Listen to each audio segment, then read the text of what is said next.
So how did I get here? Why plants? Why trees? Why flowers? Why landscape? It's a story that starts in 1972 with my first apartment. And in 1972, there was a plant rage in the country.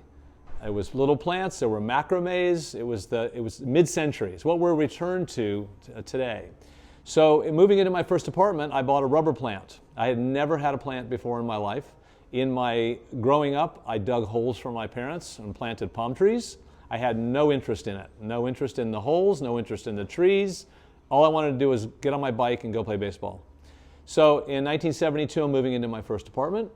I buy the rubber plant, I carry it in, I break the top off the rubber plant. This is a little crazy story, but this is really important. This is why I'm here almost 40 years later. The rubber plant the top breaks off. Call my mother, who was the head of the garden society.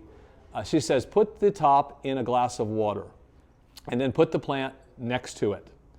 And it will root and you'll have two plants. I go, I don't know what you're talking about, but fine. I was at University of Florida, which is in Gainesville, Florida, which is very cold. So all winter, the plant sat on the patio. I remember it was 28 degrees and I would continue to look at this plant every once in a while.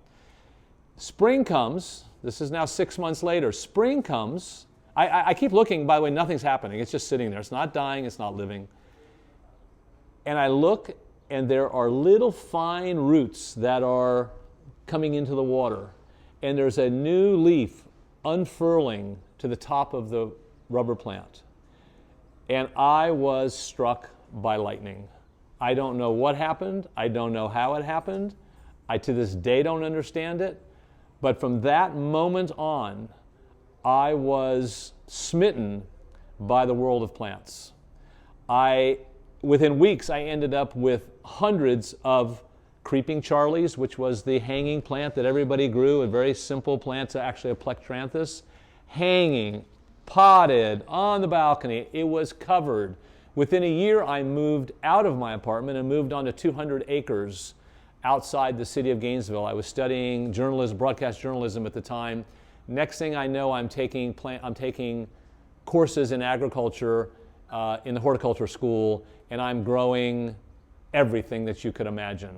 Compost piles, everything you can imagine. And I have green hands, and I have no idea how I have green hands. People ask me to this day, how do you know how to do this? I don't know how. I was touched. I was touched by God. I was epiphany.